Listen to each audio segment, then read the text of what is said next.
नमस्कार, मैं doctor Sonia Rajput, consultant eye specialist in Kshetrapal hospital and research centre Ajmer.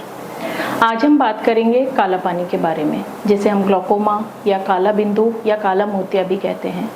इसे हम साइलेंट थीफ ऑफ साइट भी कहते हैं, क्योंकि इस बीमारी में धीरे धीरे पेशेंट का विज़न चला जाता है और उसे लास्ट स्टेज तक पता नहीं चलता है। अब सबसे पहले हम जानेंगे कि काला पानी होता क्या है। हमारी आँख में एक द्रव्य हमेशा बनता रहता है और एक रास्ते से निकलता रहता है, ड्रेन होता रहता है। जब भी या तो द्रव्य ज़्यादा बन रहा हो या वो ड्रेन नहीं हो पा रहा हो, तो आँख में प्रेशर बढ़ने लगता है, जिससे नस पर दबाव आता है और नस सूखने लग जाती है। इसे ही काला पानी कहते हैं।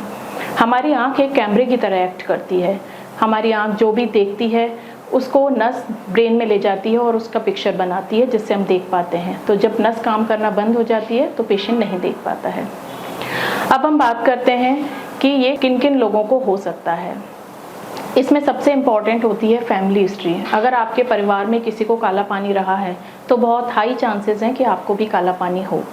इसके अलावा बीपी है, शुगर है, कोई आपने लंबा ट्रीटमेंट लिया हो, स्पेशली जो एलर्जी के पेशेंट्स होते हैं जिन्होंने स्टेरॉइड्स वगैरह लिए हैं, या कई सारी सिस्टमिक डिजीज़ेज़ हैं, या आँख में कोई चोट लग गई हो, तो उन केसेस में भी काला पानी के हाई चांसेस रहते हैं।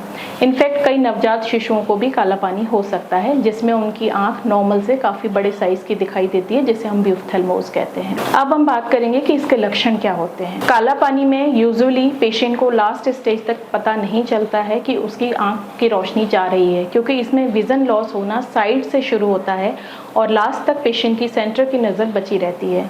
केवल कुछ वैरायटीज़ ऐसी होती हैं जिनमें पेशेंट का सडन प्रेशर बढ़ता है और आंख लाल होने से या सर दर्द की कंप्लेंट से पेशेंट हमारे पास आते हैं। अब हम बात करेंगे इसके इन्वेस्टिगेशंस के बारे में। कैसे हम पता कर सकते हैं कि हमें काला पानी है। सबसे बेसिक टेस्ट है आंख के प्रेशर की जांच, जो नियमित रूप से जो भी लोग 40 ईयर्स 40 के बाद के उम्र के हैं उनका हम रूटीनली आई प्रेशर टेस्ट करते हैं। इसमें सबसे इजी जो मेथड है वो है नॉन कॉन्टैक्ट टोरोमीट्री, जिसमें एक हवा से आँख के प्रेशर की जांच की जाती है। बट जो सबसे स्टैंडर्ड तरीका है वो है गोल्डमैन एप्लीनेशन टोरोमीट्री, जिसमें हम आँख में डाई डालते हैं और एक प्रिज्म की सहायता से आँख के प्रेशर की दबाव की जांच करते हैं। इसके अलावा और भी कई मेथड्स हैं, जैसे कि शायोड्स टोनोमीटर है, हैंड हेल्ड टोनोमीटर है, पर्किंस हैं, आई केयर हैं। अलग अलग इंस्टीट्यूट में अलग अलग तरीके के हैं। दूसरी इंपॉर्टेंट जांच जो है वो है आँख के एंगल की जांच, जिसे हम गोनियोस्कोपी कहते हैं। अगर आँख का वो रास्ता यानी एंगल जो खुला होता है तब हम उसे ओपन एंगल ग्लूकोमा कहते हैं। जब वो रास्ता नॉर्मल से सकरा होता है तो हम उसे नैरो एंगल ग्लूकोमा कहते हैं। तीसरी इंपॉर्टेंट जांच होती है फील्ड्स। फील्ड में हम पेशेंट का ये जांचते हैं कि साइड से उसकी विज़न जाना कितना शुरू हो गई है, और जब हम रेगुलर फॉलोअप्स पर पेशेंट को बुलाते हैं तो हम उन्हें फील्ड ही एडवाइस करते हैं, जिससे हम पता कर सकें कि ट्रीटमेंट के चलते हुए भी पेशेंट का नर्व लॉस तो नहीं हो रहा है, विज़न तो नहीं जा रहा है। फील्ड्स की भी काफ़ी मशीन्स आती हैं जो अलग अलग सेंटर्स में अलग अलग होती हैं। तो हम यही रिकमेंड करते हैं कि जिससे आपने बेसिक टेस्ट कराया है आप यूजुअली वहीं फॉलो करें, ताकि आपकी जो सेटिंग्स हैं मशीन की इसमें इम्पॉर्टेंट होती हैं। इसके अलावा जो जांच है वह है सेंट्रल कॉर्नियल थिकनेस, यानी आपके काले हीरे की थिकनेस। ये इसलिए इम्पॉर्टेंट है कि जिनका काला हीरा पतला होता है उनमें काला पानी की रिस्क ज़्यादा होती है, जिनका मोटा होता है उन्हें काला पानी की रिस्क कम होती है। इसके अलावा एक टेस्ट होता है OCT, जैसे हम ऑप्टिकल कोहेरेंस टोमोग्राफी बोलते हैं। यह एक काफ़ी आसान टेस्ट है, जिसमें जो पेशेंट्स अनेबल होते हैं, जो फील्ड टेस्ट नहीं कर पाते हैं, बटन नहीं दबा पाते हैं, उनमें हम इजीली ये नस का स्कैन कर सकते हैं। अब हम बात करते हैं कि कैसे पेशेंट पहचान सकता है कि उसे काला पानी है। ओपन एंगल ग्लूकोमा के पेशेंट्स को यूजुअली नहीं पता चलता है कि उन्हें काला पानी है।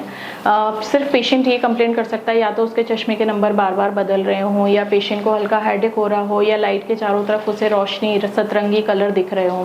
नैरो एंगल पेशेंट के ग्लूकोमा में यूजुअली सडन प्रेशर राइज हो जाता है और वो हमारे पास कंप्लेंट लेकर आते हैं आँख के लालपन की और सीवियर हेडेक की, जिसमें हमें पता चल जाता है जाँचों से कि उसे नैरो एंगल ग्लूकोमा है। अब जो ट्रीटमेंट ऑप्शंस हैं वो ग्लूकोमा के टाइप पे डिपेंड करते हैं।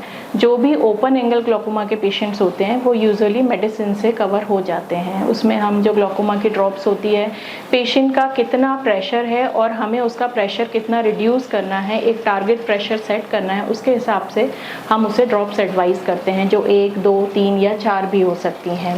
ग्लोकोमा की दवाइयों में सबसे ज़्यादा इम्पॉर्टेंट होता है उनका टाइम। जितना टाइम ड्यूरेशन पे और टाइम डिफरेंस पे हम प्रेशर एडवाइस कर रहे हैं ड्रॉप्स, उसी हिसाब से पेशेंट्स को डालना चाहिए। सेकेंड ऑप्शन, अगर ड्रॉप्स डालते हुए भी प्रेशर कंट्रोल नहीं हो रहा है तो हम सर्जिकल इंटरवेंशन पे भी जा सकते हैं, जिसमें सबसे पहले आता है लेज़र, जो कि एक बहुत ही छोटा प्रोसीजर है, सेफ प्रोसीजर है। पेशेंट यूजुअली डरते हैं लेज़र के नाम से, बट इसमें कोई भी साइड इफ़ेक्ट नहीं है। और फिर लास्ट में आता है सर्जरी।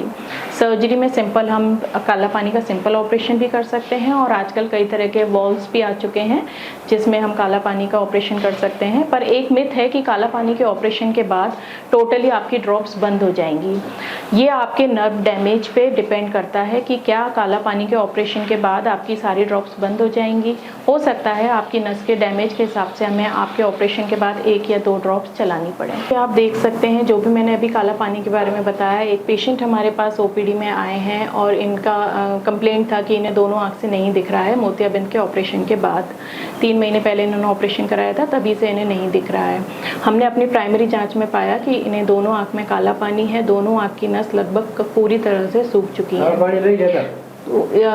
ये जब हमने पेशेंट को बताया कि इस तरह की बीमारी में नज़र चली जाती है, उसे हम वापस नहीं ला सकते हैं, तो नो डाउट पेशेंट काफ़ी दुखी हुए। जाड़ा की बीमारी ऑपरेशन कराया, अजमेर लेने आया। अजमेर में पता लगा काला पानी आँखें सूख गई। तो आज मैं इस टॉक के माध्यम से ये संदेश देना चाहती हूँ कि काला पानी को इग्नोर ना करें और समय समय पर अपने डॉक्टर से जांच कराते रहें। जिनको काला पानी नहीं है वह भी 40 के बाद अपनी काला पानी की जांच कराएं, और जिनकी फैमिली हिस्ट्री है या सिस्टमिक डिजीज़ेज़ हैं लाइक बीपी एंड शुगर, उनको भी रेगुलरली अपनी जांच अपने डॉक्टर से कराते रहना चाहिए। यहाँ Kshetrapal hospital and research centre Ajmer में हमारी सुविधाएं उपलब्ध हैं, सोमवार से लेकर शनिवार सुबह 10 से लेकर 5 तक। धन्यवाद।